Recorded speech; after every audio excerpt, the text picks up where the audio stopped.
ക്രിക്കറ്റുമായി ബന്ധപ്പെട്ട് ഇന്ന് പുറത്തു വന്ന പ്രധാനപ്പെട്ട 3 അപ്ഡേറ്റുമായിട്ടാണ് ഈ വീഡിയോയിലൂടെ ഞാൻ പറയാൻ പോകുന്നത്. ആദ്യത്തെ അപ്ഡേറ്റ് ഡൽഹി ക്യാപിറ്റൽസിന്റെ സൂപ്പർ താരമായിട്ടുള്ള KL രാഹുലുമായി ബന്ധപ്പെട്ട ഒരു പ്രധാനപ്പെട്ട ഒരു അപ്ഡേറ്റ് ആണ്. KL രാഹുലിനെ ഡൽഹി മാനേജ്മെന്റ് ക്യാപ്റ്റൻസി പദവി ഏൽപ്പിച്ചിരുന്നു. എന്നാൽ രാഹുൽ പിന്മാറുകയായിരുന്നു.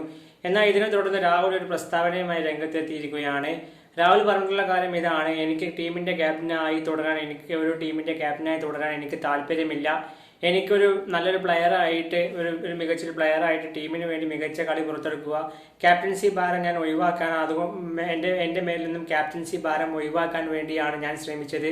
അതുകൊണ്ടാണ് ഞാൻ എനിക്ക് തന്ന ഒരു പദവി ഞാൻ അക്സർ പട്ടേലിന് നൽകാൻ വേണ്ടി മാനേജ്മെന്റിനെ അറിയിച്ചത് എന്നുള്ള കാര്യം രാഹുൽ വ്യക്തമാക്കിയിരിക്കുകയാണ്. അടുത്ത അപ്ഡേറ്റ് മുംബൈ ഇന്ത്യൻസിന്റെ താരമായിട്ടുള്ള ഹാർദിക് പാണ്ഡ്യയുമായി ബന്ധപ്പെട്ടതാണ്. തുടർച്ചയായിട്ട് കഴിഞ്ഞ സീസണിൽ കിട്ടിയ സ്ലോ റേറ്റിനെ തുടർന്ന് കിട്ടിയ ഫൈനിനെ തുടർന്ന് അദ്ദേഹത്തിന് അടുത്ത മത്സരം, ഈ സീസണിൽ നടക്കുന്ന ആദ്യ മത്സരം കളിക്കാൻ സാധിക്കില്ല. എന്നാൽ പകരം മുംബൈ ഇന്ത്യൻസിന് വേണ്ടി ആദ്യ മത്സരത്തിൽ ഹാർദിക് ഇല്ലാത്തത് കൊണ്ട് സൂര്യകുമാർ യാദവ് ആയിരിക്കും മുംബൈ ഇന്ത്യൻസിന്റെ ക്യാപ്റ്റൻസി കൈകാര്യം ചെയ്യുക എന്ന റിപ്പോർട്ട് ലഭിച്ചിരിക്കുകയാണ്. അടുത്ത അപ്ഡേറ്റ് മലയാളി താരം സഞ്ജു സാംസണുമായി ബന്ധപ്പെട്ട പ്രധാനപ്പെട്ട ഒരു അപ്ഡേറ്റ് ആണ്. സഞ്ജു സാംസൺ ഓൾറെഡി ഇപ്പോൾ പരിക്കിനെ തുടർന്ന് ബാംഗ്ലൂരിലെ NCAയിലാണുള്ളത്. അദ്ദേഹത്തിന് ബാറ്റിംഗ് ചെയ്യാനുള്ള ഫിറ്റ്നസ് ക്ലിയറൻസ് സർട്ടിഫിക്കറ്റ് BCCI കൊടുത്തിട്ടുണ്ട്. എന്നാൽ കീപ്പിംഗിലുള്ള ഫിറ്റ്നസ് ക്ലിയറൻസ് സർട്ടിഫിക്കറ്റ് മാത്രമാണ് ഇനി സെറ്റ് ആകുന്നുള്ളൂ.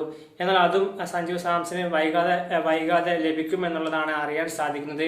അതുമാത്രമല്ല, തിങ്കളാഴ്ചയായിട്ട് RR ക്യാമ്പിൽ സഞ്ജു സാംസൺ തിങ്കളാഴ്ചയോ അല്ലെങ്കിൽ നാളെ ആയിട്ട് സഞ്ജു സാംസൺ രാജസ്ഥാൻ റോയൽസിന്റെ ക്യാമ്പിൽ ജോയിൻ ചെയ്തേക്കുമെന്നുള്ള റിപ്പോർട്ട് ലഭിച്ചിട്ടുണ്ട്.